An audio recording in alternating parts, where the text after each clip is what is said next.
നമസ്കാരം. ഡോക്ടറോട് ചോദിക്കാം തത്സമയ ഫോണിംഗ് പരിപാടിയിലേക്ക് എല്ലാ മാന്യ ശ്രോതാക്കൾക്കും സ്വാഗതം. അപ്പോൾ ഇന്ന് നമ്മൾ ചർച്ച ചെയ്യുന്ന ഒരു വിഷയമെന്ന് പറയുന്നത് ചർമ്മ സംരക്ഷണത്തിന് വേണ്ടി അറിയേണ്ട കാര്യങ്ങളാണ്. അതായത് പ്രധാനമായിട്ടും നമ്മൾ ഇതിൽ ചർച്ച ചെയ്യുന്ന ഒരു വിഷയങ്ങൾ എന്ന് പറയുന്നത് മുഖക്കുരു, അതുപോലെ തന്നെ മുടി കൊഴിച്ചിൽ, അതുപോലെയുള്ള പ്രശ്നങ്ങളാണ് പ്രധാനമായിട്ടും ചർച്ച ചെയ്യുന്നത്. അതുകൊണ്ട് ശ്രോതാക്കൾ വിളിക്കുക ആ ഒരു പ്രശ്നങ്ങളുണ്ടെങ്കിൽ. അപ്പോൾ ഇതിനായിട്ട് നമ്മോടൊപ്പം ഉള്ളത് അനു ലൈഫ് കെയറിലെ ഡോക്ടർ, അതായത് കോസ്മെറ്റോളജിസ്റ്റ് ഡോക്ടർ അപർണ കൃഷ്ണയാണ്. അപ്പോൾ ഡോക്ടറിനെ നമ്മുടെ പരിപാടിയിലേക്ക് സ്വാഗതം ചെയ്യുകയാണ്. നമസ്കാരം. നമസ്കാരം. ഓക്കെ ഡോക്ടർ, അപ്പോൾ എന്താണ് നമുക്ക് ആദ്യം തന്നെ ഡോക്ടറിന്റെ ആ ഒരു സ്ഥാപനത്തെ കുറിച്ചൊന്ന് പറയാമോ? അനൂപ് ന്യൂ ലൈഫ് കെയർ എന്ന് പറയുന്നത് ഒരു 30 വർഷത്തിന് മുന്നേ ഉള്ള ഒരു ജേർണി എന്നാണ് ഇപ്പോഴത്തെ അനൂപ് ന്യൂ ലൈഫ് കെയറിലേക്ക് എത്തിച്ചേർന്നിരിക്കുന്നത്. ഇതൊരു 30 വർഷം മുന്നേ എന്റെ ഫാദർ ഡോക്ടർ ഉണ്ണികൃഷ്ണനായിരുന്നു. ഒരു ആയുർവേദ യൂണിറ്റ് IP പേഷ്യന്റുമായിട്ട് സ്റ്റാർട്ട് ചെയ്തതാണ്. 2018 ആയപ്പോൾ എന്റെ ബ്രദർ ഓർത്തോപീഡിഷനാണ്.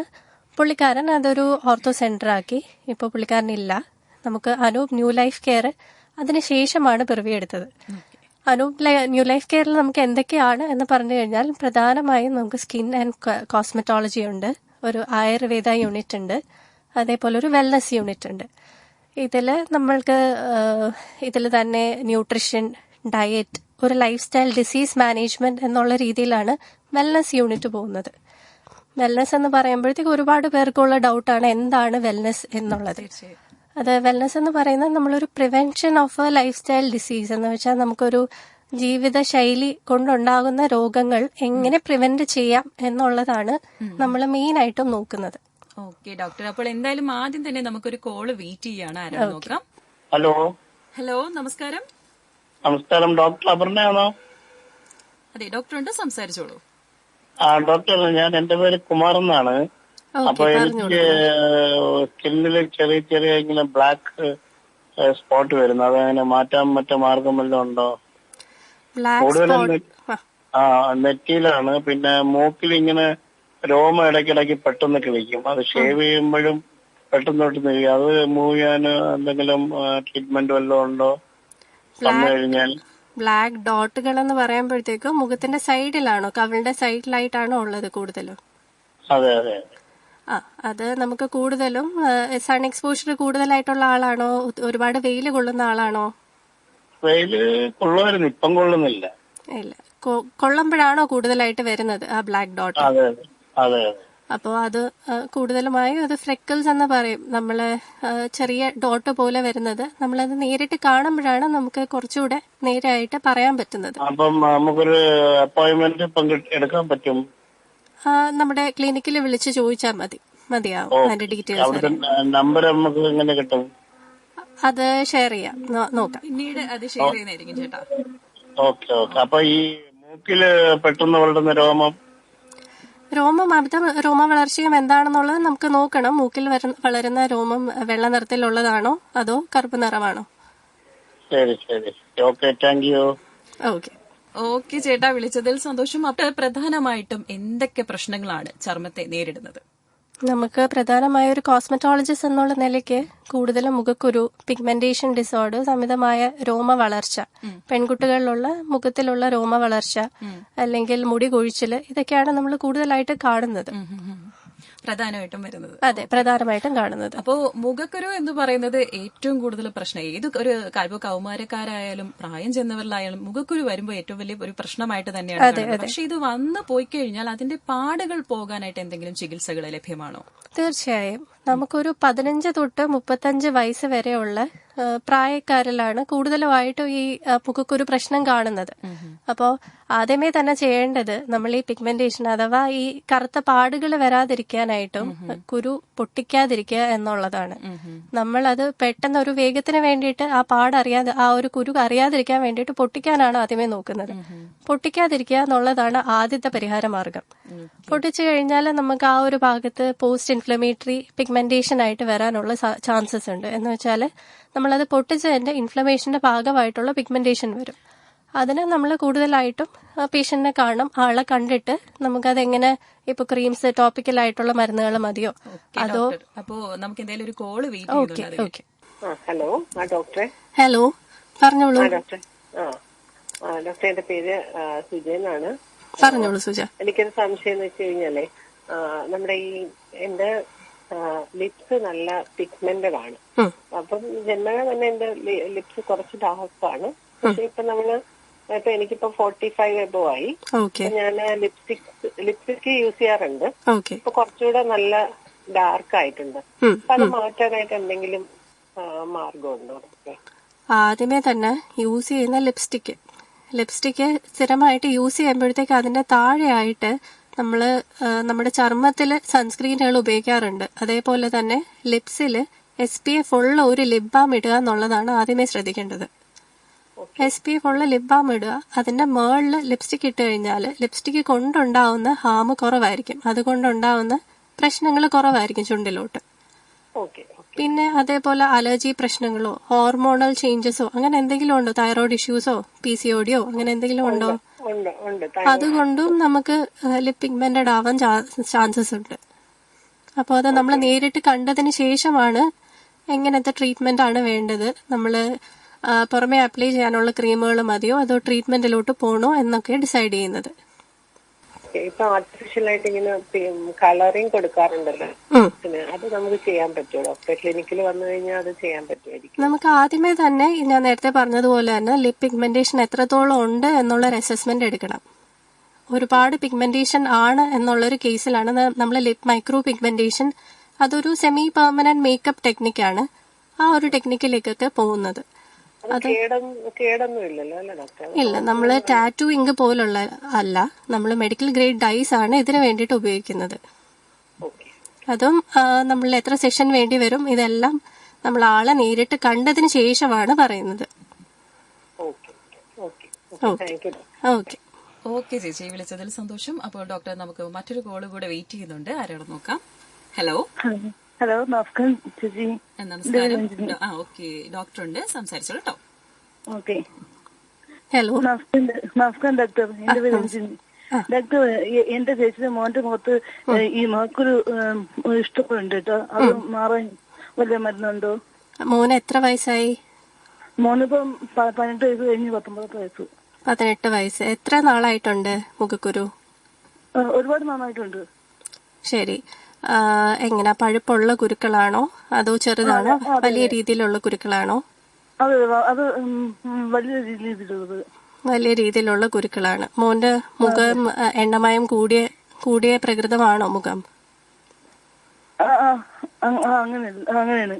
നമുക്ക് സാധാരണ മുഖക്കുരു വരുന്നത് എങ്ങനെയാണ്, എന്തുകൊണ്ടാണ് അത്രയും മുഖക്കുരു വരുന്നത് എന്നുള്ളത് നേരിട്ട് കണ്ടിട്ട് ഒരു അസസ്മെന്റ് ചെയ്തിട്ടേ അറിയാൻ പറ്റുള്ളൂ. അപ്പോൾ നേരിട്ട് കണ്ടതിന് ശേഷമാണ് എന്തുകൊണ്ടാണ് ആ കുരു വരുന്നതെന്നും അതിന്റെ ഒരു മാനേജ്മെന്റ് അതെങ്ങനെ നമുക്ക് കൺട്രോൾ ചെയ്ത് കൊണ്ടുപോവാം എന്നുള്ളതും അറിയാൻ പറ്റുള്ളൂ. സാധാരണ നമുക്ക് ചില കുട്ടികൾക്ക് ഡാൻഡ്രഫ് ഉള്ളത്, താരൻ ഉണ്ടത് കൊണ്ട് താരൻ തലേന്ന് മുഖത്തോട്ട് വന്ന് കിടക്കുന്നത് കൊണ്ട് നെറ്റിയിലും മുഖത്തോട്ടും ഒക്കെ കുരു വരാനും സാധ്യതയുണ്ട്. അപ്പോൾ ഒന്ന് നേരിട്ട് കണ്ടതിന് ശേഷമേ നമുക്ക് എന്ത് ട്രീറ്റ്മെന്റാ വേണ്ടി വരും, അല്ലെങ്കിൽ മരുന്ന് കൊണ്ട് ഇത് മാനേജബിൾ ആണോ എന്നൊക്കെ ഉള്ളത് അറിയാൻ പറ്റുള്ളൂ. ശരി ഡോക്ടർ. അവരിപ്പം ഇവിടെയല്ല ഡോക്ടർ, അവര് അങ്ങ് കൊടിഞ്ഞതാണ്. ഓക്കെ, അപ്പോൾ ഒരു ഡോക്ടർ സഹായം തന്നെ നേടേണ്ടി വരും ഇതെന്തുകൊണ്ടാണ് അങ്ങനത്തെ കുരുക്കള് വരുന്നത് എന്നുള്ളത് അറിയാൻ വേണ്ടിയിട്ട്. ഇത് മുഖം മൊത്തത്തിൽ ഉണ്ട് ഡോക്ടർ. അതെ അല്ലേ? അപ്പൊ അത് നേരിട്ട് കണ്ടു കഴിഞ്ഞാലേ നമുക്ക് അറിയാൻ പറ്റുള്ളൂ കേട്ടോ, എന്തുകൊണ്ടാണ് അത്രയും വരുന്നത് എന്നുള്ളത്. ഓക്കെ രഞ്ജിനി, അപ്പോൾ എന്തായാലും വിളിച്ചതിൽ സന്തോഷം. അപ്പോൾ ഡോക്ടർ, നമുക്ക് അടുത്തൊരു കോള് കൂടെ വെയിറ്റ് ചെയ്യാണ്. ഹലോ. ഹലോ, നമസ്കാരം. ഡോക്ടറെ, നമസ്കാരം ഡോക്ടറെ. നമസ്കാരം, പറഞ്ഞോളൂ.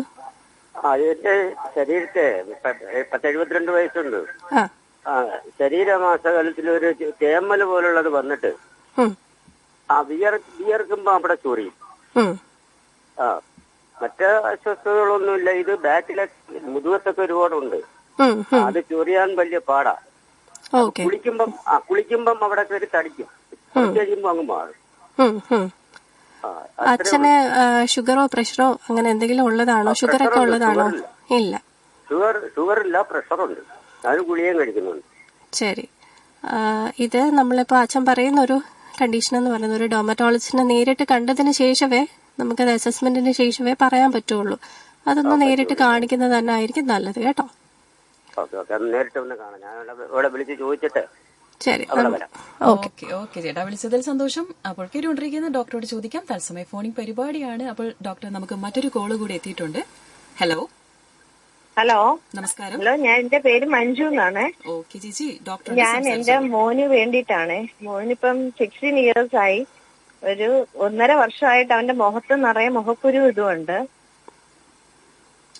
തലയിൽ മുഴുവനും ചാരണമുണ്ട്. ഈ മുഖത്തെ മുഖക്കുരു നല്ല കുഞ്ഞു കുഞ്ഞു കുരുകുരുപ്പ് പോലെ ചെറുതായിട്ട് ഇങ്ങനെ അത് നിറച്ചായിട്ടുണ്ട്. ചിലപ്പോ 1-2 ഒക്കെ അങ്ങ് വലുതാവും, പഴുക്കുന്നുണ്ട്. ഇതുവരെയെങ്കിലും ആരെങ്കിലും കാണിച്ചിട്ടുണ്ടോ? ഡോക്ടർമാരെ നേരത്തെ കാണിച്ചിട്ടുള്ളതാണോ?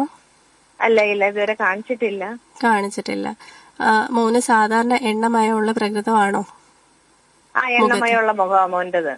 അപ്പോൾ അത് നമ്മൾ ആദ്യം തന്നെ ഈ കുരുക്കൾ വരാതിരിക്കാനായിട്ട് നമ്മൾ ഫേസ് വാഷസ്, അതേപോലെ അതിന്റെ കൂടെ അപ്ലൈ ചെയ്യുന്ന മരുന്നുകളൊക്കെ ഉണ്ട്. അത് അപ്ലൈ ചെയ്തൊക്കെ വരുമ്പോഴാണ് ഇത് പതിയെ പതിയെ ഇതിന്റെ നമ്പറുകളൊക്കെ കുറയുന്നത്. അതുപോലെ നമുക്ക് നേരിട്ട് കണ്ടാൽ മാത്രമേ എന്തുകൊണ്ടാണ് ഇത്രയും കൂടുന്നത്, താരൻ്റെതാണോ അതോ വേറെ പ്രശ്നങ്ങൾ, അത് 16 വയസ്സെന്ന് പറയുമ്പോൾ ഒരു പ്യൂബർട്ടി അല്ലെങ്കിൽ ഒരു ഹോർമോണൽ ചേഞ്ചസ് ഒക്കെ വരുന്ന ഒരു സമയമാണ്. അപ്പൊ അതിന്റെ കൊണ്ടാണോ താരന്റെ ആണോ എന്നൊക്കെ നമ്മൾ നേരിട്ട് കണ്ടിട്ടാണ് അസസ്മെന്റ് ചെയ്യുന്നത്. ഓക്കെ. ഡോക്ടറുടെ ക്ലിനിക്ക് എവിടെയായിട്ട്? നമ്മുടെ ക്ലിനിക്ക് ടൗൺ അതിർത്തിയിലാണ്, Kadappakada. Anoop new life care എന്നാണ്.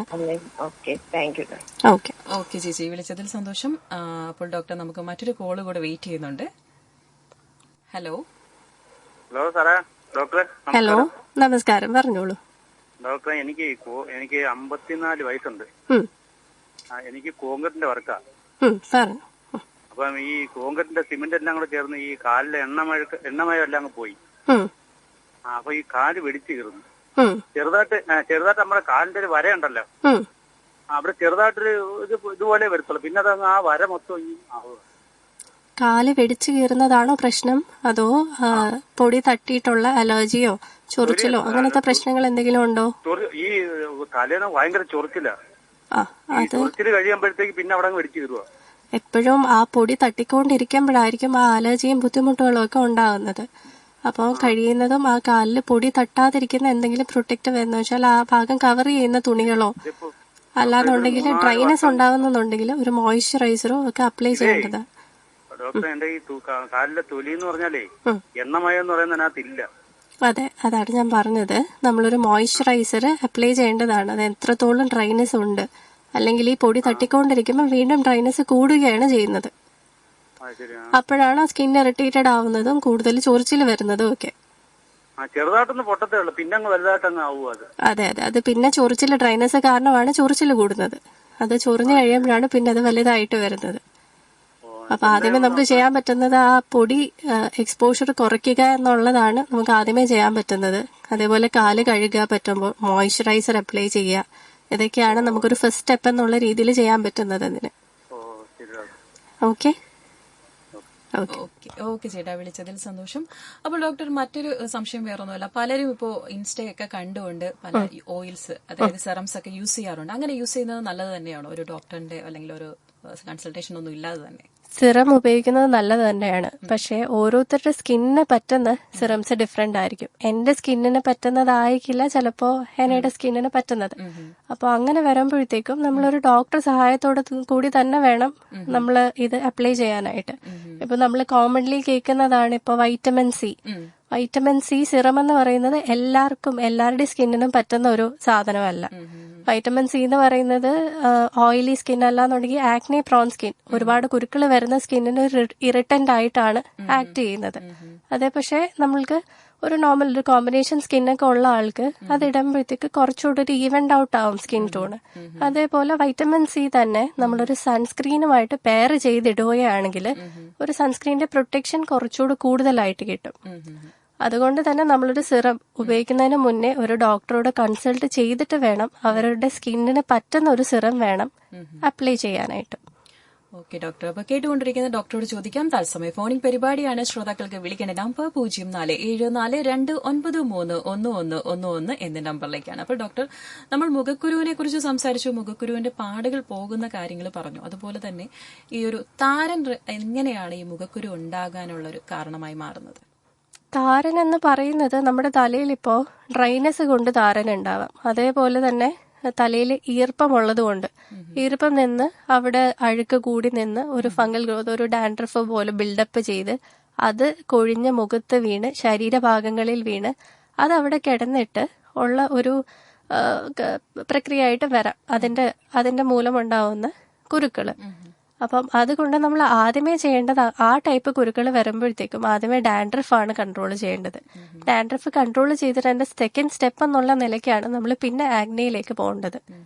ഇത് കൺട്രോൾ ആകുമ്പോൾ തന്നെ നമ്മുടെ ബോഡിയിൽ ഉണ്ടാവുന്ന ആ കുരുക്കളും പതിയെ കുറയുന്നതാണ്. ആദ്യമേ നമ്മുടെ തലയിലെ ഹൈജീൻ, അപ്പോൾ തല കഴുകുക എന്നുള്ളത്, ഇപ്പോൾ ഒരു ടീനേജിലുള്ള ഒരു കുട്ടിയാണെന്നുണ്ടെങ്കിൽ തലയിൽ ചിലപ്പോൾ കുറച്ച് സെബം പ്രൊഡക്ഷൻ എണ്ണമയം കൂടുതലായിരിക്കാം. അവര് പുറത്തു പോയി കളിക്കുന്നവരായിരിക്കാം. അപ്പം തിരിച്ചു വരുമ്പോഴത്തേക്കും ആ എണ്ണയും അഴുക്കും ലോഡ്ജ്ഡ് ആയിട്ടിരുന്നിട്ട് പിന്നെ ഒരു ഡാൻഡ്രഫിന് ഉള്ള വഴി ഒരുക്കാതെ അത് പ്രോപ്പറായിട്ട് തല കഴുകുക. അതേപോലെ എപ്പോഴും ഉപയോഗിക്കുന്ന ടവൽസ് ഉണ്ടെങ്കിൽ, ചീപ്പ് ഉണ്ടെങ്കിൽ അതൊക്കെ ഇടയ്ക്കൊന്ന് മാറ്റുക, ക്ലീൻ ചെയ്യുക. ഇതൊക്കെ തന്നെയാണ് നമുക്ക് ബേസിക് ആയിട്ട് ചെയ്യാൻ പറ്റുന്ന കാര്യങ്ങൾ. Okay doctor. അതുപോലെ തന്നെ നമ്മുടെ സ്കിൻ ടൈപ്പ്, അതായത് ഡിഫറെന്റ് ടൈപ്സ് ആണല്ലോ, അതിന് എങ്ങനെ ഒരു കെയറിംഗ് ആണ്? ഇപ്പോൾ ഓയിലി സ്കിൻ ആണെങ്കിലും നോർമൽ സ്കിൻ ആണെങ്കിലും അങ്ങനെ ഒരു കെയറിംഗ് ആയിരിക്കും കൊടുക്കേണ്ടത്? നമുക്കിപ്പോൾ ഉള്ളത് ഓയിലി സ്കിൻ ഉണ്ട്, ഡ്രൈ സ്കിൻ ഉണ്ട്, കോമ്പിനേഷൻ സ്കിൻ ഉണ്ട്, സെൻസിറ്റീവ് സ്കിൻ ഉണ്ട്.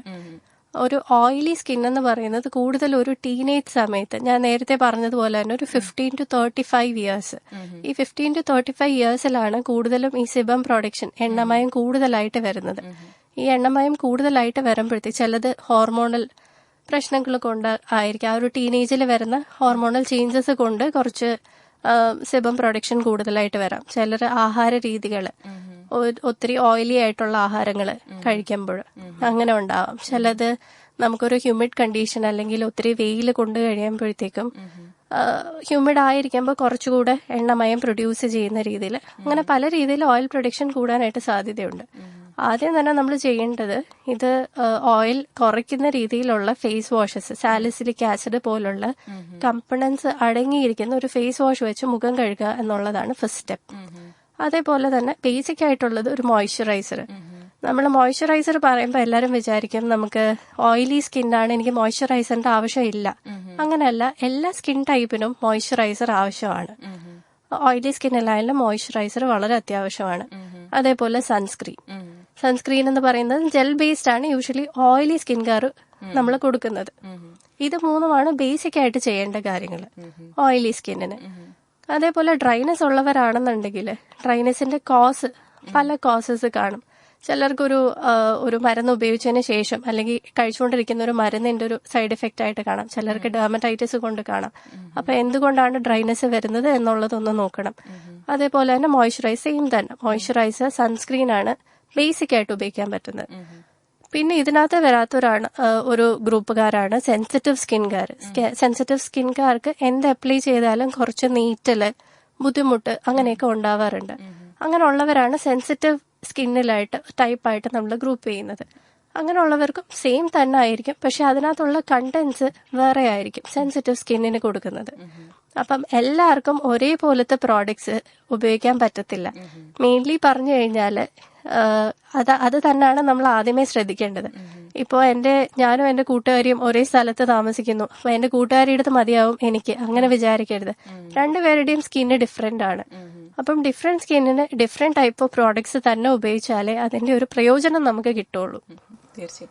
അപ്പോൾ ഡോക്ടർ, അതുപോലെ മറ്റൊരു പ്രധാന പ്രശ്നമാണ് ഇപ്പൊ വെയിലത്തൊക്കെ ജോലി ചെയ്യുന്ന അല്ലെങ്കിൽ ഒരു യാത്ര പോകുന്ന അല്ലെങ്കിൽ വെളിയിൽ പോകുന്ന ഏറ്റവും മിക്കവരും ഒരു ഫേസ് ചെയ്യുന്ന പ്രശ്നമാണ് ഈ പിഗ്മെന്റേഷൻ, കരിവാളിപ്പ്. അത് വന്നു കഴിഞ്ഞാൽ ഇതെങ്ങനെ നമുക്ക് മാറ്റാൻ കഴിയും, അല്ല അതിനെ എങ്ങനെ തടയാൻ പറ്റും? അതിനെന്താണ് പ്രധാനമായിട്ടും ചെയ്യേണ്ടത്? ആദ്യമേ ഈ ടാനിങ് എന്ന് പറയുന്നത് നമ്മുടെ ബോഡിയുടെ ഒരു ഡിഫൻസ് മെക്കാനിസം പോലെയാണ്. നമ്മൾ വെയിൽ കൊണ്ടാലും നമ്മൾ ടാനിങ് എന്ന് പറയുന്നത് അതൊരു ഡിഫൻസ് ആണ്. അപ്പോൾ ടാനിങ് എന്ന് പറയുന്നത് ഇപ്പോൾ നമ്മൾ ഒന്നും ചെയ്തില്ലെങ്കിലും തന്നെ ഒരു സ്കിൻ സൈക്കിൾ കഴിയുമ്പോഴത്തേക്ക് അത് നോർമലി നമ്മുടെ സ്കിൻ അങ്ങ് മാറി നോർമലൈസ് ആയിക്കോളും. പക്ഷെ നമ്മൾ വീണ്ടും വീണ്ടും ആ സണ്ണിലേക്ക് എക്സ്പോഷർ വരാതിരിക്കുക എന്നുള്ളതാണ് ശ്രദ്ധിക്കേണ്ടത്. അതേപോലെ സൺസ്ക്രീൻ ഇടുക, പ്രൊട്ടക്റ്റീവ് ക്ലോത്തിങ് എന്ന് വെച്ചാൽ ഇപ്പോൾ ഒരു ക്യാപ്പ് ഇടുക, വെയിലത്ത് പോയേ പറ്റുള്ളൂ എന്നുള്ളവരാണെങ്കിൽ ഒരു ക്യാപ്പ് ഇടുക, അല്ലെങ്കിൽ കൊട പിടിക്കുക, ബോഡി കവർ ചെയ്യുന്ന രീതിയിലുള്ള വസ്ത്രങ്ങൾ ധരിക്കുക. ഇതൊക്കെയാണ് ചെയ്യാൻ പറ്റുന്നത്. പിന്നെ കുറച്ച് സ്റ്റബൺ, കുറച്ച് മാറാൻ ബുദ്ധിമുട്ടുള്ള ടാൻ ആണെന്നുണ്ടെങ്കിൽ നമ്മൾ അതിന് ട്രീറ്റ്മെന്റ്സ് ആയിട്ട് ചെയ്യാറുണ്ട്. കെമിക്കൽ പീൽസ് ആണ് മെയിൻലി ചെയ്യുന്നത്. ലേസർ ട്രീറ്റ്മെന്റ്സ് ഉണ്ട്, നമുക്ക് മെഡി ഫേഷ്യൽസ് ഉണ്ട്, ഇതൊക്കെ ഇത് കുറയ്ക്കാനുള്ളത്. ഇതെല്ലാം ഫസ്റ്റ് നമ്മൾ ബേസിക് ആയിട്ട് ചെയ്യേണ്ട കാര്യങ്ങൾ ഇത്രയൊക്കെയാണ്. അപ്പോൾ ഡോക്ടർ, വേറൊരു പ്രധാന പ്രശ്നം എന്ന് പറഞ്ഞാൽ ഇപ്പോൾ കാണുന്ന ഒരുപാട് ഫേഷ്യൽസിനെ പറയുന്നുണ്ട്, അതായത് ഹൈഡ്രാ ഫേഷ്യൽ. എത്രത്തോളം അത് നല്ലതാണ് നമ്മുടെ സ്കിന്നിന്? ഹൈഡ്രാ ഫേഷ്യൽ എന്ന് പറയുന്നത് ബേസിക്കലി ഇപ്പം നമ്മൾ എവിടെ നോക്കിയാലും കാണാൻ പറ്റുന്ന ഒരു പദമാണ് ഹൈഡ്രാ ഫേഷ്യൽ എന്ന് പറയുന്നത്. പക്ഷെ ഇത് എന്താണ്, എന്തിനാണുള്ളത് എന്ന് ഒരുപാട് പേർക്കും അറിയില്ല. ഹൈഡ്രാ ഫേഷ്യൽ മെയിൻലി നമ്മളുടെ സ്കിൻ നന്നായിട്ട് ക്ലെൻസ് ചെയ്യും. അതേപോലെ തന്നെ ഈ ബ്ലാക്ക് ഹെഡ്സ്, വൈറ്റ് ഹെഡ്സ് എന്നൊക്കെ പറയത്തില്ലേ, കാര വരുന്നത് കുറയ്ക്കുക. അതേപോലെ ഒരു ജെന്റൽ എക്സ്ഫോളിയേഷൻ, നമ്മുടെ ഡെഡ് സ്കിൻസ്, സെൽസ് ഒക്കെ ഉണ്ടെന്നുണ്ടെങ്കിൽ അത് മാറ്റുക. അതെല്ലാം മാറ്റി കുറച്ചൊരു ഇൻഫ്യൂഷനും ഉണ്ട് അതിനകത്ത്. നമ്മൾക്ക് മെഡിക്കേറ്റഡ് ആയിട്ടുള്ള കെമിക്കൽ പീലിംഗ് ഏജൻസ് ഉണ്ട്, കെമിക്കൽ പീൽസിന് ഇൻഫ്യൂഷനും ഉണ്ട്. ബേസിക്കലി പറഞ്ഞു കഴിഞ്ഞാൽ പ്രൊസീജിയർ ചെയ്ത് കഴിയുന്ന ഉടനെ തന്നെ നമുക്ക് വളരെ ഫ്രഷ് ആയിട്ടുള്ള, റിജുവിനേറ്റഡ് ആയിട്ടുള്ള സ്കിന്ന്, കുറച്ചുകൂടെ ഫ്രഷ് ലുക്കിംഗ് ആയിട്ടുള്ള ഒരു സ്കിൻ കിട്ടുകയാണ് ചെയ്യുന്നത്.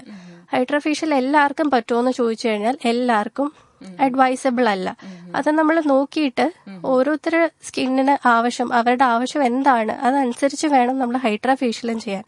ഹൈഡ്രാ ഫേഷ്യൽ എല്ലാവർക്കും ഒരു പ്രൊസീജിയർ അല്ല. ഓക്കെ ഡോക്ടർ, പിന്നെ മുഖക്കുരുവിന്റെ കാര്യം പറഞ്ഞത്, ചില ഭക്ഷണങ്ങൾ കഴിക്കുമ്പോൾ മുഖക്കുരു വീണ്ടും തിരികെ വരുന്ന ഒരു പ്രവണത കണ്ടിട്ടുണ്ട്. അതെന്തുകൊണ്ടാണ്? അത് പൂർണ്ണമായിട്ടും ഒഴിവാക്കാൻ പറ്റും നമുക്ക് ഈ ഒരു ഭക്ഷണങ്ങൾ നിർത്തിയാൽ സാധിക്കുമോ? തീർച്ചയായും. നമുക്ക് കൂടുതലും ഞാൻ നേരത്തെ പറഞ്ഞ പോലെ ഓയിലി ഫുഡ്സ്, അതേപോലെ ചിലർക്ക് നട്ട്സ് കഴിക്കുമ്പോൾ ഡയറി. ഡോക്ടർ, നമുക്ക് അതിലേക്ക് വരാം. ഒരു കോൾ വന്നു. ഹലോ ഹലോ, നമസ്കാരം. നമസ്കാരം ഡോക്ടർ. ഹലോ. പിന്നെ എനിക്ക് കൂലിപ്പണിയാണ്. പറഞ്ഞു. എനിക്ക് അമ്പലപ്പുഴ കുറെ ജോലി ഉണ്ടായിരുന്നു. ചെയ്തുകൊണ്ടിരുന്നപ്പോഴത്തേക്ക് എന്റെ കാലിന്റെ പുറത്തൊരു ചെറിയ ഇത് വന്നായിരുന്നു. അത് പൊട്ടി, അത് ഭയങ്കര വ്രണമായിട്ട് മാറി. അതിപ്പോ ഉണങ്ങി. പക്ഷെ വീണ്ടും അത് കുമ്പളായിട്ട് വീണ്ടും പൊങ്ങി വരുന്നു. കാലിൽ തന്നെയാണോ വീണ്ടും കുമ്പളയായിട്ട് വന്നുകൊണ്ടിരിക്കുന്നത്? ഈ വന്നിടത്ത് തന്നെയാണ് വീണ്ടും കുമ്പളായിട്ട് വരുന്നത്. അവിടെ പിന്നെ വന്ന് പൊട്ടി വെള്ളം പോലെ വരുവാണ് ചെയ്യുന്നത് അല്ലേ? ചെറിയ നമ്മളെ പിന്നെ പൊള്ളലൊക്കെ വരത്തില്ലയോ, അതാണത്. ചേട്ടൻ ഒരു കാര്യം ചെയ്യേണ്ടത്, ഇത് ചേട്ടന്റെ കാലിന്റെ കണ്ടീഷൻ കാണിക്കേണ്ട ഒരു ഡെർമറ്റോളജിസ്റ്റിനെയാണ്. അപ്പോ അത് കാണിച്ച് നേരിട്ട് കണ്ടതിന് ശേഷമാണ്, അത് നോക്കി അസസ്മെന്റ് ചെയ്തിട്ടാണ് അതിന്റെ ട്രീറ്റ്മെന്റ് പറയുന്നത്.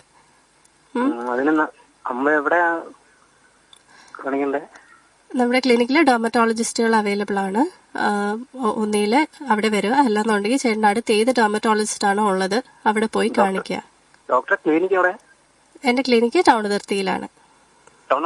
അതെ. നമുക്ക് അവിടെ വന്നു കഴിഞ്ഞാൽ കാണാൻ പറ്റില്ലല്ലേ? അതെ, തീർച്ചയായും. ഓക്കെ. അപ്പോൾ ഡോക്ടർ, നമ്മൾ പറഞ്ഞുകൊണ്ടിരുന്നത് മുഖക്കുരു അതിന് പ്രധാന പ്രശ്നമാണ്. അപ്പോൾ ഈ ഒരു ഭക്ഷണങ്ങൾ എത്രത്തോളം മാറ്റി നിർത്തിയാൽ മുഖക്കുരുവിനെ നമുക്ക് മാറ്റാനായിട്ട് സാധിക്കും?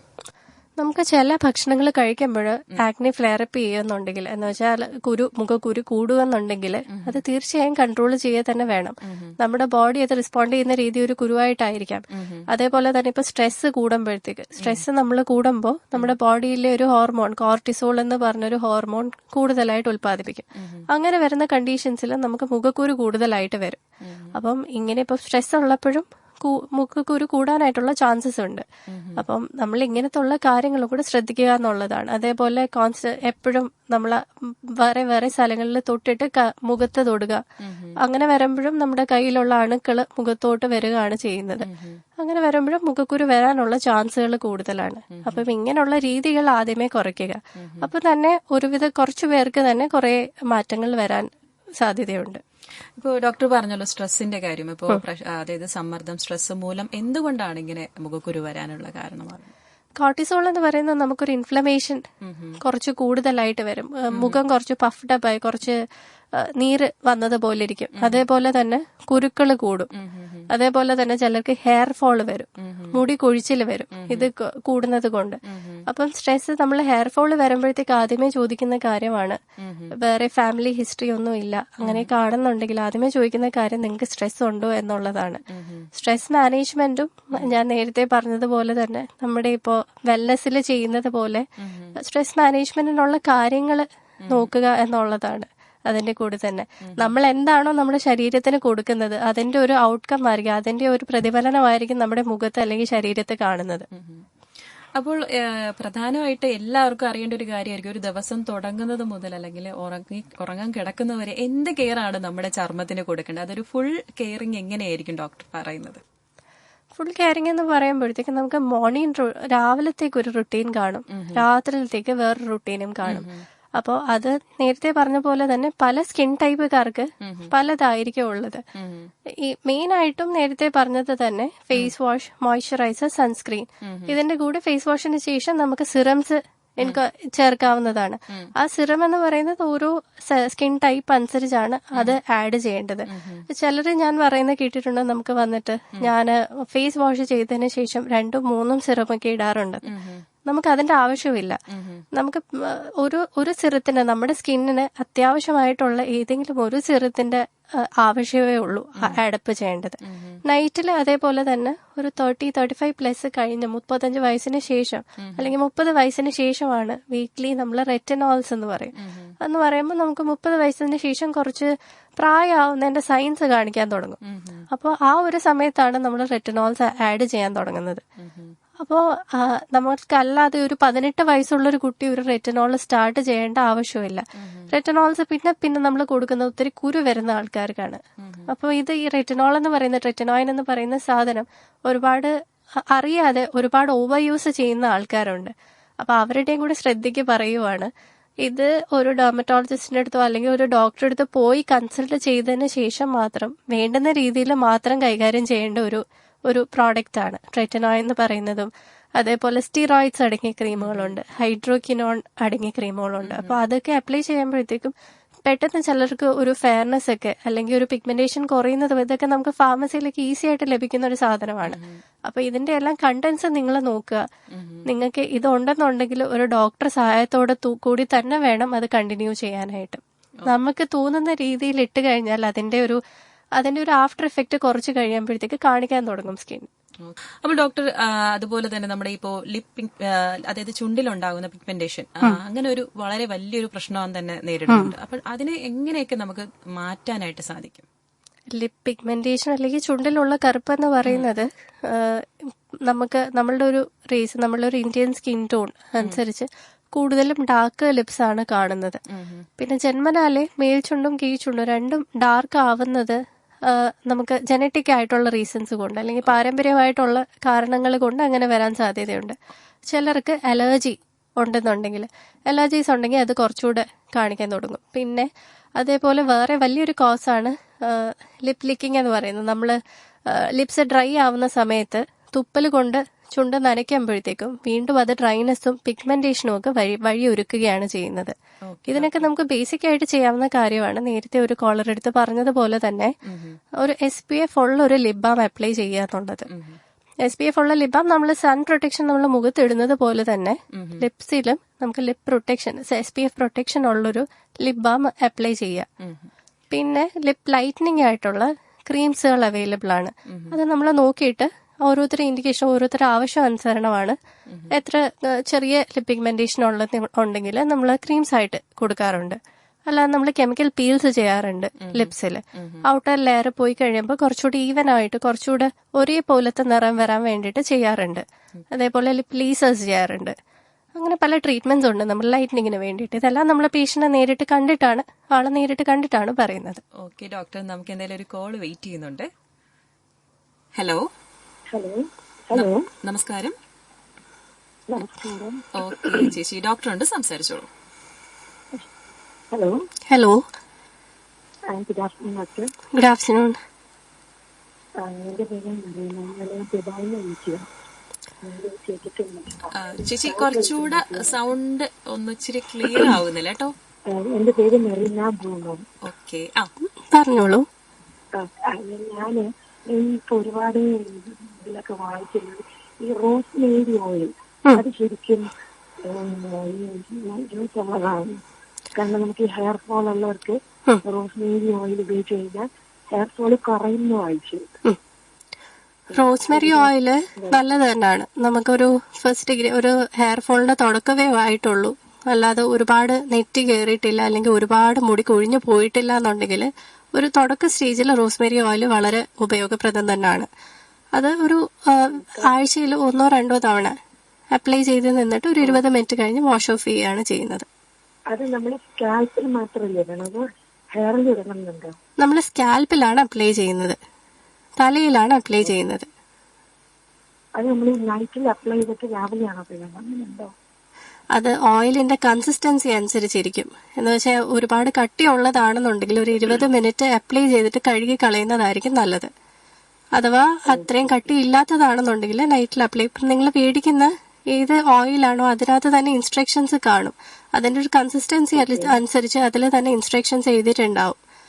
ഒരുപാട് കട്ടി ഇല്ലാത്തതാണെന്നുണ്ടെങ്കിൽ രാത്രി അപ്ലൈ ചെയ്തിട്ട് രാവിലെ കഴുകി കളഞ്ഞാലും മതിയാവും.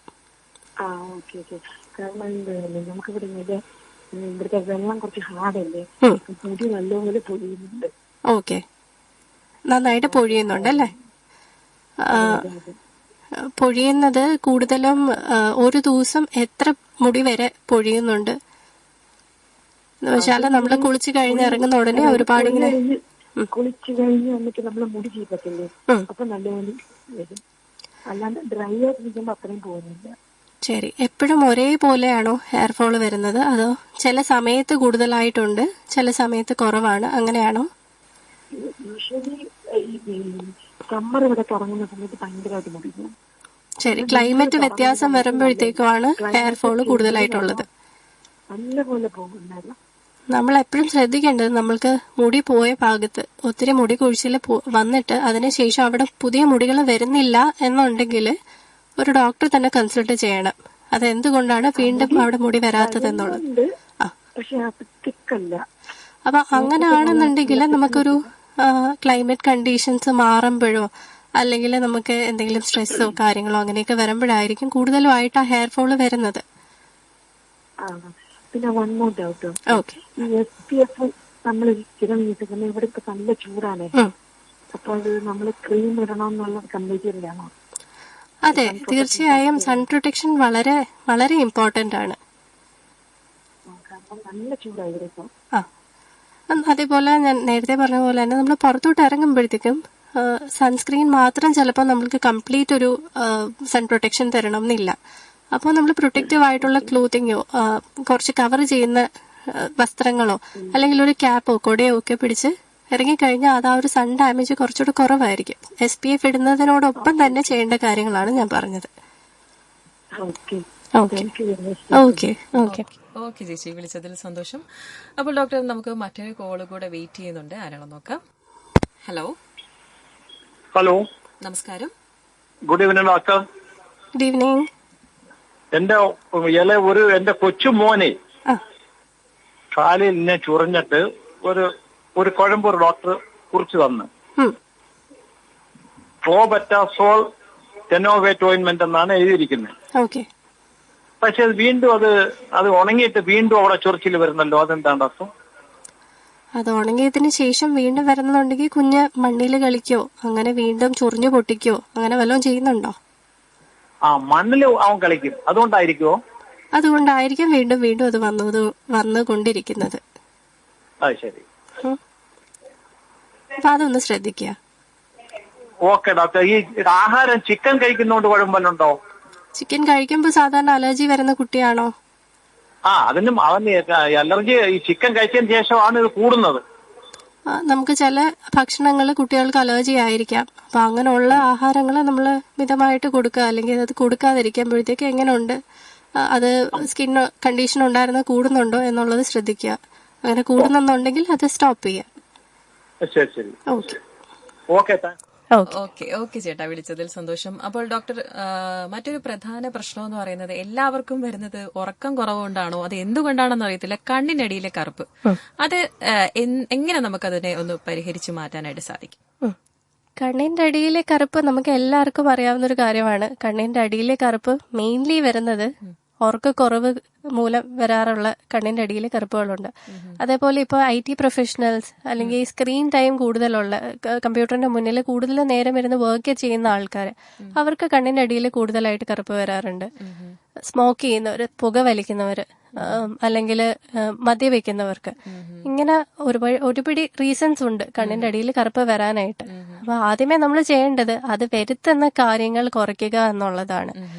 അതിന്റെ കൂടെ തന്നെ നമ്മൾ എത്രത്തോളം കറുപ്പുണ്ട് എന്നുള്ളൊരു അസസ്മെന്റ് ചെയ്തിട്ട് അതൊരു മെഡിക്കൽ മാനേജ്മെന്റ് വേണോ എന്ന് വെച്ചാൽ നമ്മളൊരു ട്രീറ്റ്മെന്റ് ആയിട്ട് ചെയ്യണോ അതോ ഒരു മരുന്നിട്ടാൽ മതിയാകുമോ എന്നുള്ളത് അതിനുശേഷം വേണം ഡിസൈഡ് ചെയ്യാൻ. ആളെ നേരിട്ട് കഴിഞ്ഞതിന് ശേഷം വേണം ഡിസൈഡ് ചെയ്യാനായിട്ട്. അതേപോലെ അലർജി ഉള്ളവർക്ക്, ഫ്രീക്വന്റ് ആയിട്ട് അലർജി വരുന്നവർക്ക് കണ്ണിന് ചുറ്റും കറുപ്പ് വരാം. പിന്നെ വേറൊരു റീസൺ ആണ് കണ്ണ് റബ്ബ് ചെയ്യാന്നുള്ളത്. ചിലരുടെ ഒരു മാൻഡ്രസ്, അവരുടെ ഒരു രീതി ആയിരിക്കാം കണ്ണ് എപ്പോഴും റബ്ബ് ചെയ്യാന്നുള്ളത്. അപ്പൊ ഇങ്ങനെയുള്ള കാര്യങ്ങളൊക്കെ കുറയ്ക്കുക. അപ്പോൾ തന്നെ നമ്മൾ ട്രീറ്റ്മെന്റ് ഇല്ലാതെ തന്നെ നമുക്ക് കുറേ ഒരു പരിഹാരം വരും ഇതിന്. ഓക്കെ ഡോക്ടർ, പിന്നീട് ഉള്ളൊരു പ്രശ്നമാണ്, അതായത് പെൺകുട്ടികൾക്കാണെങ്കിൽ അമിതമായിട്ട് അനാവശ്യമായിട്ട് രോമ വളർച്ച ഉണ്ടാകും. അതുപോലെ ആൺകുട്ടികൾക്ക് നേരിടുന്ന പ്രശ്നമാണ് മുടി കൊഴിയുന്നത്. അതായത് ഹെയർ റിഡക്ഷൻ, ആ ഒരു ട്രീറ്റ്മെന്റ്, PRP ട്രീറ്റ്മെന്റ്, ഇതിനെ കുറിച്ചൊക്കെ ഒന്ന് ഡോക്ടർ പറയാമോ? ഈ പെൺകുട്ടികളിൽ വരുന്ന അമിതമായ രോമ വളർച്ച പറഞ്ഞു, അതിന് നമുക്ക് പല കാരണങ്ങളുണ്ട്. മെയിൻലി ഹോർമോണൽ ചേഞ്ചസ് കൊണ്ടാണ്. തൈറോയ്ഡ് ഉള്ള കുട്ടികൾക്ക് ഇപ്പൊ PCOS എന്ന് പറയുന്നത് വളരെ കോമൺ ആയിട്ട് കാണുന്ന ഒരു അസുഖമായി മാറിയിരിക്കുകയാണ്. ഒരു 80% ആൾക്കാർ പെൺകുട്ടികൾക്ക് നോക്കിയാലും PCOSന്റെ പ്രശ്നങ്ങളുണ്ട്. അപ്പോൾ അത് നമ്മൾ ചെയ്യാനുള്ളത് ആദ്യമേ അണ്ടർലൈൻ കോസ് എന്താണ്. ഇപ്പൊ തൈറോയ്ഡ് ആണെങ്കിൽ അത് കൺട്രോൾഡ് ആക്കുക, ഒരു ഡോക്ടറെ കണ്ടിട്ട് അത് കൺട്രോൾ ചെയ്യുക. അതേപോലെ PCOS ആണെന്നുണ്ടെങ്കിൽ അത് കൺട്രോൾഡ് ആയിരിക്കുക. അതിനുശേഷമാണ് നമ്മൾ അതിന്റെ കൂടെ തന്നെയാണ് നമ്മൾ ലേസർ ഹെയർ റിഡക്ഷൻ പോലുള്ള ട്രീറ്റ്മെന്റുകൾ ചെയ്യുന്നത്.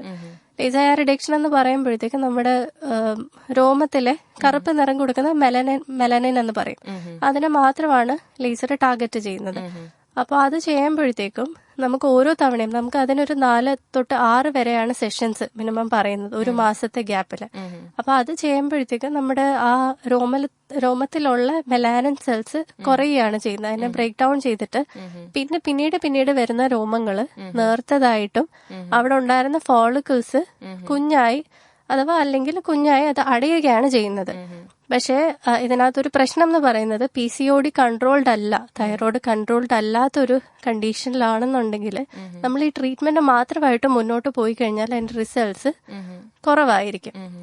അതുകൊണ്ടാണ് ഞാൻ മെയിൻലി തുടക്കത്തിലേ പറഞ്ഞത്, നമ്മൾക്ക് എന്തുകൊണ്ടാണോ ആ രോമ വളർച്ച വന്നത് അത് കൺട്രോൾഡ് ആയതിന്റെ കൂട്ടത്തിലാണ് ഇങ്ങനെയുള്ള ട്രീറ്റ്മെന്റ്സിലോട്ട് പോകേണ്ടത്. അപ്പോൾ തീർച്ചയായിട്ടും ഇപ്പോ ഒരു ശ്രോതാവ് പറഞ്ഞ കണക്ക് നമുക്ക് സൺസ്ക്രീൻ ഉപയോഗിക്കുന്ന അതിന്റെ ഒരു രീതി, അല്ലെങ്കിൽ എത്ര ഫ്രീക്വൻസി, ആ ഒരു ടൈം എടുത്താണ്, എല്ലാ ദിവസവും ഉപയോഗിക്കേണ്ട ആവശ്യമുണ്ടോ, അതായത് ഇതിനൊരു പ്രയോജനമുണ്ടോ നമുക്ക് സ്കിന്നിൽ?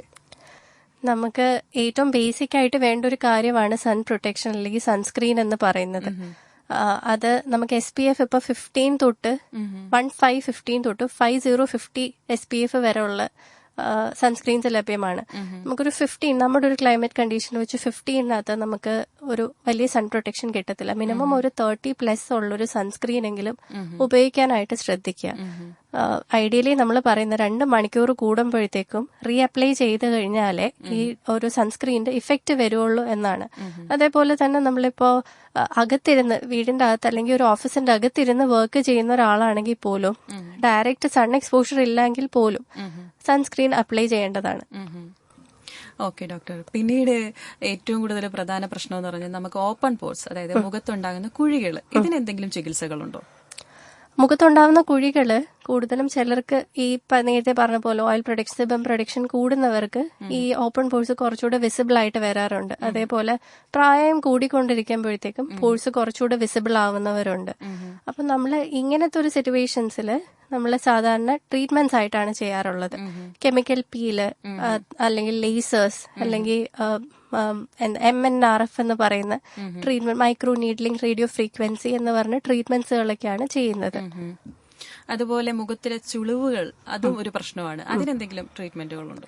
ചുളിവുകളും നമ്മൾ ഈ നേരത്തെ പറഞ്ഞതുപോലെ തന്നെ ഒരു സ്കിൻ കെയർ റുട്ടീൻ ഒരു നല്ല പ്രായത്തിലെ ഫോളോ ചെയ്യുക, ഒരു 20s തൊട്ടെങ്കിലും മിനിമം ഫോളോ ചെയ്യുക എന്നുള്ളതാണ് ആദ്യത്തെ ഒരു സ്റ്റെപ്പ്.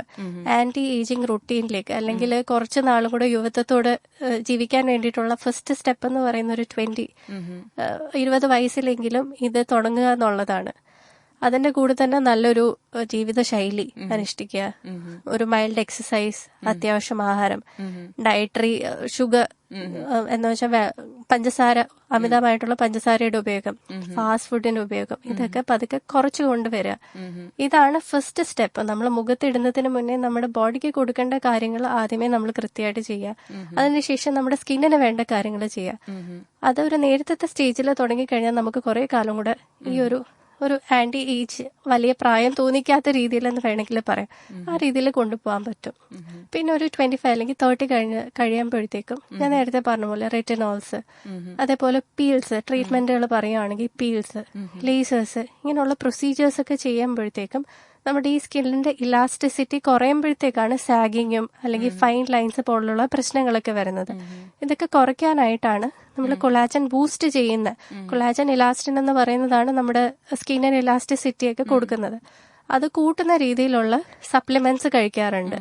അതേപോലെ തന്നെ ട്രീറ്റ്മെന്റുകൾ ചെയ്യുക, കെമിക്കൽ പീലായാലും ലേസേഴ്സ് ആയാലും ആന്റി ഏജിങ് ആയിട്ടുള്ള ട്രീറ്റ്മെന്റ്സ് ചെയ്യുക. ഇങ്ങനെ ഒരുപാട് ഓപ്ഷൻസ് ഉണ്ട്. ഈ കറുത്ത പാടുകൾ ഉണ്ടാകുന്നത് പോലെ തന്നെ നമ്മളിപ്പോൾ ചൂട് ഏൽക്കുമ്പോൾ, അതേ സെൻസിറ്റീവ് സ്കിൻ ആണെങ്കിൽ പെട്ടെന്ന് ചുമന്ന് തടുക്കുന്നത് കാണാം. എന്തുകൊണ്ടാണ് അങ്ങനെ സംഭവിക്കുന്നത്? സെൻസിറ്റീവ് സ്കിന്നുകാർക്ക് ഞാൻ നേരത്തെ പറഞ്ഞതുപോലെ തന്നെ അവർക്ക് എന്തൊരു പുതിയ ഒരു പ്രോഡക്റ്റ് ഇടുമ്പോഴോ അല്ലെങ്കിൽ ഒരു മേക്കപ്പ് പ്രോഡക്റ്റ് അല്ലെങ്കിൽ പെട്ടെന്ന് വെയിലത്തുനിന്ന് കയറിയിട്ട് അകത്തോട്ട് വരുമ്പോഴത്തേക്കും ഒരു ചൊറിഞ്ഞ് തടിക്കുകയോ അല്ലെങ്കിൽ ചുമക്കുക അങ്ങനെയൊക്കെ ചെയ്യുന്ന പ്രവണത കൂടുതലായിരിക്കും. അങ്ങനെയുള്ളവർക്ക് നമ്മൾ റെക്കമെൻഡ് ചെയ്യുന്നത് നേരത്തെ പറഞ്ഞ പോലെ സ്കിൻ കെയർ റുട്ടീൻ തന്നെ ആയിരിക്കും. ഫേസ് വാഷസ് ആണെന്നുണ്ടെങ്കിലും മൈൽഡ് ഫേസ് വാഷസ് ആയിരിക്കും കൊടുക്കുന്നത്. അതേപോലെ മോയ്സ്ചറൈസേഴ്സ് ആണെന്നുണ്ടെങ്കിലും റെറ്റിനോൾസ് ഒക്കെ അടങ്ങാത്ത മോയ്സ്ചറൈസേഴ്സ്, ഒത്തിരി സ്കിൻ ഇറിറ്റൻസ് ഇല്ലാത്ത മോയ്സ്ചറൈസേഴ്സ് ആയിരിക്കും കൊടുക്കുന്നത്. ഫിസിക്കൽ സൺസ്ക്രീൻ എന്ന് പറയും, അതായിരിക്കും നമ്മൾ സെൻസിറ്റീവ് സ്കിൻകാർക്ക് കുറച്ചുകൂടി പ്രിഫർ ചെയ്യുന്നത്. ഇങ്ങനെയുള്ളവർക്ക് അധികം സൺ എക്സ്പോഷർ കോൺട്രാ ഇൻഡിക്കേറ്റഡ്, അവർക്ക് കൊണ്ടുകൂടാ. അത് അവരെ ശ്രദ്ധിക്കേണ്ടതാണ് ഈ സ്കിൻ പ്രകൃതമുള്ളവർ. അപ്പോൾ ഡോക്ടർ, ഇതുപോലെ നമ്മൾ ഒത്തിരി കാര്യങ്ങൾ സംസാരിച്ചു. മറ്റൊരു ഒരു പ്രധാന കാര്യം എല്ലാവരും പറയുന്നത് കേൾക്കാം, വെള്ളം കുടിക്കുന്നത് നമ്മുടെ ചർമ്മത്തിന്റെ ഏറ്റവും പ്രധാന ഒരു ഘടകമാണെന്ന്. എത്രത്തോളം വെള്ളം കുടിക്കണം ഒരു നല്ലൊരു ചർമ്മം നിയന്ത്രിക്കാൻ അല്ലെങ്കിൽ കിട്ടാനായിട്ട്? നമ്മള് മെയിൻലി പറയുന്നത്, ഞാൻ നേരത്തെ പറഞ്ഞതുപോലെ തന്നെ നമ്മൾ എന്താണോ ശരീരത്തിന് കൊടുക്കുന്നത് അതിന്റെ റിഫ്ലക്ഷൻ ആണ് നമ്മൾ. വെള്ളം എന്ന് പറയുന്ന ഒരു ലിമിറ്റഡ് എമൗണ്ട്, ഇപ്പോൾ ഒരു 1 or 2 liters ഓഫ് വെള്ളം, വാട്ടർ മാക്സിമം മതി. ഒരുപാട് വെള്ളം കുടിച്ചു കഴിഞ്ഞാൽ ഒരുപാട് സൗന്ദര്യം വരില്ല. നമ്മൾ വെള്ളത്തിനോടൊപ്പം തന്നെ ചെയ്യേണ്ട വേറെ കാര്യങ്ങളുണ്ട്. ശരിക്കും വേണ്ടത് തന്നെയാണ് ഹൈഡ്രേഷൻ, വെള്ളം കുടിക്കുക എന്നുള്ളത് വേണ്ടത് തന്നെയാണ്, മസ്റ്റ് ആയിട്ടുള്ളൊരു കാര്യമാണ്. നമുക്ക് സ്കിൻ ഡ്രൈനെസ്സും അതേപോലെ നമ്മുടെ ബോഡിയുടെ ഓവറോൾ ഫംഗ്ഷനും എല്ലാം വെള്ളം വളരെ ഇമ്പോർട്ടന്റ് ആണ്. ഡോക്ടർ, നമുക്ക് മറ്റൊരു കോള് വെയിറ്റ് ചെയ്യുന്നുണ്ട്. ഹലോ. ഹലോ, നമസ്കാരം. നമസ്കാരം ഡോക്ടറെ. നമസ്കാരം, പറഞ്ഞോളൂ. പിന്നെ എന്റെ കണ്ണിന്റെ ഈ താഴെയൊക്കെ ഒരു കാർമേഘം പോലെ കവിളിലൊക്കെ ഈ കറുത്ത പാട് വാരി വീണ്, അതിനെന്തൊക്കെ എത്ര നാളായിട്ടുണ്ടത്? ഒരു 10-15 വർഷം കൊണ്ടുണ്ട് ഡോക്ടറെ. 10-15 വർഷം കൊണ്ടുള്ളത്. അത് തുടക്കത്തിൽ ചെറുതായിട്ട് വന്നു, പിന്നെ അങ്ങോട്ട് സ്പ്രെഡ് ആവുകയാണോ ചെയ്തത്? അതെ അതെ അതെ ഡോക്ടർ. വീട്ടില് നേരത്തെ അങ്ങനെ ആർക്കെങ്കിലും ഉണ്ടായിരുന്നോ? വീട്ടിലെന്ന് വെച്ചാൽ അച്ഛനോ അമ്മയ്ക്കോ? എന്റെ അമ്മയ്ക്കൊക്കെ ഉണ്ടായിരുന്നു ഡോക്ടർ. ഉണ്ടായിരുന്നു. അത് കൂടുതലും അങ്ങനെ ഒരു ഫാമിലിയിൽ എന്ന് വെച്ചാൽ ജനറ്റിക് ആയിട്ട് വന്നതാകാം. അതിന് ഇതുവരെ ട്രീറ്റ്മെന്റ്സോ ഡോക്ടറെ ഇതുവരെ കണ്ടിട്ടില്ല അല്ലേ? 10 വർഷം കൊണ്ട് അത് കൂടി വന്നിട്ടും നേരത്തെ പോയി കാണേണ്ടതായിരുന്നു ഡോക്ടറെ. നമുക്ക് അതിന് ആദ്യമേ ചെയ്യാൻ പറ്റുന്നത് സൺസ്ക്രീനോ എന്തെങ്കിലും ഉപയോഗിക്കുന്നതാണോ? ഇല്ല ഇല്ല, ഒന്നും ഉപയോഗിക്കുന്നില്ല. നമുക്ക് അതിന് സൺ എക്സ്പോഷർ വെയിൽ കൂടുതൽ കൊള്ളുമ്പോഴത്തേക്ക് അത് കൂടുതലാവാൻ ചാൻസുകളുണ്ട്. അതുകൊണ്ട് ആദ്യമേ തന്നെ നമുക്ക് ചെയ്യാൻ പറ്റുന്നത് വെയിൽ കൊള്ളുന്നത് കുറയ്ക്കുക, അത്യാവശ്യമായി തന്നെ ഒരു സൺസ്ക്രീൻ അപ്ലൈ ചെയ്യാന്നുള്ളതാണ്. ഇത് എന്തോ എന്ത് ക്രീം? അത് സൺക്രീം പേര് അത് നമുക്ക് സൺസ്ക്രീൻ നേരിട്ട് കണ്ടതിന് ശേഷമാണ് പറയാൻ പറ്റുന്നത്. ഓരോരുത്തരുടെയും സ്കിൻ ടൈപ്പ് വേറെ ആയിരിക്കും. എല്ലാവർക്കും ഒരേ ടൈപ്പ് സൺസ്ക്രീൻ നമുക്ക് പറയാൻ പറ്റില്ല. അപ്പോൾ നമ്മൾ നേരിട്ട് കണ്ടതിന് ശേഷമാണ് എന്ത് ടൈപ്പ് സൺസ്ക്രീൻ ആണ് ഉപയോഗിക്കേണ്ടതെന്ന് പറയാൻ പറ്റുള്ളൂ. അതുമല്ല ഈ 10 വർഷമായിട്ട് പിഗ്മെന്റേഷൻ കൂടി വരുന്നത് അത്യാവശ്യമായും ഡോക്ടർ കാണിക്കേണ്ട ഒരു കാര്യവുമാണ്. അപ്പൊ ഭയങ്കര നടക്കുമ്പോ ഭയങ്കരമായി വിയർക്കുന്ന ഡോക്ടർ, മുഖം വിയർത്ത്. ഹോർമോൺ ഇഷ്യൂസ് ഒന്നും ഇല്ലല്ലോ അല്ലെ? തൈറോയിഡോ അങ്ങനത്തെ പ്രശ്നങ്ങൾ എന്തെങ്കിലും ഉണ്ടോ? ഡോക്ടറെ ഇല്ല. നോക്കിയിട്ടില്ല എന്നാണോ? ഇല്ല എന്നാണോ? ഉണ്ട് പ്ലച്ചറും. തൈറോയിഡ് നോക്കിയിട്ടുണ്ടോ? തൈറോയിഡ് ഇല്ല, നോക്കിയിട്ടുണ്ട് പക്ഷെ ഇല്ല. കുഴപ്പമില്ല. അപ്പൊ നമുക്ക് ഇതൊന്ന് നേരിട്ട് കണ്ടു കഴിഞ്ഞാലാണ് നമുക്ക് കുറച്ചുകൂടെ മനസ്സിലാക്കാൻ പറ്റുന്നത്. ഡോക്ടർ എവിടെയാ ഇരിക്കുന്നത്? ഞാന് കൊല്ലം കടപ്പാക്കട ടൗൺ തിരുത്തിയിലാണ് ക്ലിനിക്ക്. ആണോ? ഡോക്ടറുടെ പേരെന്തോ ഡോക്ടർ? എന്റെ പേര് Aparna. Aparna. Okay doctor, thank you. Okay okay ചേച്ചി, അപ്പോൾ എന്തായാലും വിളിച്ചതിൽ സന്തോഷം. ഡോക്ടർ മറ്റൊരു കോള് കൂടെ വെയിറ്റ് ചെയ്യുന്നുണ്ട്. ഹലോ. ഹലോ, നമസ്കാരം. നമസ്കാരം ഡോക്ടർ. ഞാൻ ഒരു സോറിയാസ് പേഷ്യന്റ്. 30 കൊല്ലമായിട്ടുണ്ട്. അത് സ്റ്റാർട്ട് സോറിയാസ്, സെബോസോറിയാസ് ആണ്. ഇപ്പൊ ഒന്നും ചെയ്യുന്നില്ല. മുടി ഫുള്ള് ഏകദേശം കുഴിഞ്ഞു പോയി. അപ്പൊ നമ്മൾ ഈ ഫുഡ് ഹാബിറ്റ് എന്തൊക്കെയാണ് നമ്മൾ റിജക്ട് ചെയ്യേണ്ടതും അബ്സോർവ് ചെയ്യേണ്ടതുമായിട്ടുള്ളത്? സോറിയാസിസ് കൂടുതലും ഡെർമറ്റോളജിസ്റ്റിനെയാണ് സർ കാണിക്കേണ്ടത്. അപ്പോൾ നേരത്തെ കാണിച്ചുകൊണ്ടിരിക്കുന്നതായിരുന്നോ? കാണിച്ചിട്ടുണ്ട്. അത് ഏകദേശം ഒരു 20 കൊല്ലം മുമ്പാണ് കാണിച്ചത്. അപ്പം കുറച്ച് മറ്റേ സാനിറ്ററിക് ലോഷനും കോട്ടറൊക്കെ മിക്സ് ചെയ്തൊക്കെ അപ്ലൈ ചെയ്യാറുണ്ടായിരുന്നു. അപ്പം കുറവുണ്ടായിരുന്നു അല്ലേ? അപ്പം കുറവുണ്ടായിരുന്നു. പിന്നെ അയോണക്സ് ടീ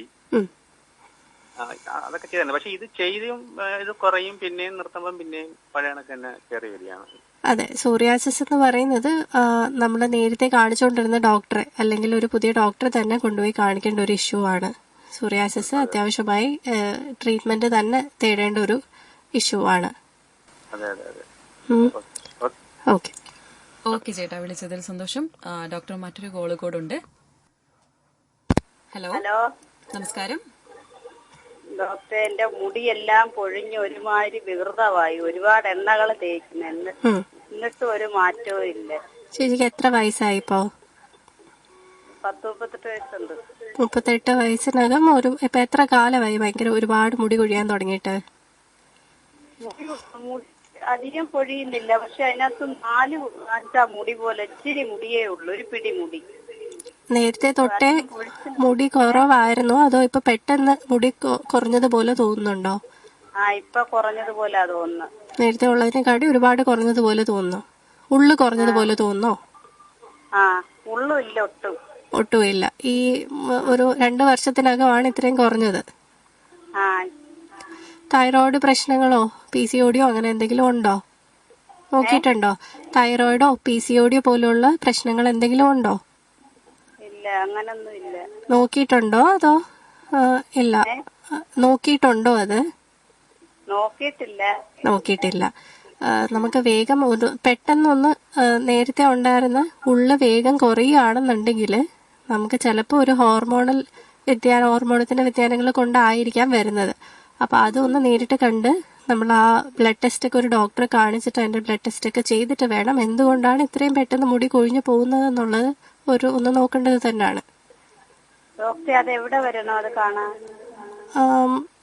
അടുത്തുള്ളൊരു ഡോക്ടറെ അടുത്ത് പോവാ, അല്ലാന്നുണ്ടെങ്കിൽ എന്റെ ക്ലിനിക്ക് കടപ്പാക്കടയിലാണ്. അതെ. ശരി. ഓക്കെ ചേച്ചി, വിളിച്ചതിൽ സന്തോഷം. അപ്പോൾ ഡോക്ടർ നമ്മൾ പറഞ്ഞുകൊണ്ടിരുന്ന കാര്യങ്ങൾ അതുപോലെ തന്നെ ഇപ്പൊ മുടി കൊഴിച്ചിൽ ഒരുപാട് ശ്രോതാക്കൾ പറയുന്നുണ്ട്. അപ്പോ ഈ മുടി കൊഴിച്ചിലിന്റെ ഒരു പ്രധാന ട്രീറ്റ്മെന്റ് ആണല്ലോ PRP ട്രീറ്റ്മെന്റ്. അതിനെ കുറിച്ചൊന്ന് പറയാമോ? PRP ഇപ്പോ നമ്മൾക്ക് എല്ലാ കേസസിലും PRP ഇഫക്റ്റീവ് ആവണം എന്നില്ല. PRP ആദ്യമേ തന്നെ നമ്മൾ എന്തുകൊണ്ടാണ് ഹെയർ ഫോള് വരുന്നത് എന്നുള്ളത് ഒരു അസസ്മെന്റ് ചെയ്യണം. ഇപ്പൊ ആണുങ്ങളിലാണെന്നുണ്ടെങ്കിൽ അച്ഛനോ അല്ലെങ്കിൽ അമ്മയ്ക്കോ അല്ലെങ്കിൽ ഫാമിലിയിലായിട്ട് ജനറ്റിക്സ് കൊണ്ടാണോ വരുന്നത് എന്നുള്ളത് നോക്കണം. അങ്ങനെയുള്ളൊരു കേസിൽ തുടക്കം അല്ലെങ്കിൽ ഒരു ഫസ്റ്റ് ഡിഗ്രി തുടക്കത്തിൽ ഒരു നെറ്റ് ഇറക്കമായിരിക്കും. പിന്നെ അത് നമ്മൾ ക്രൗണിൽ നിന്ന് ഹെയർ ലോസ് എന്ന് പറയും.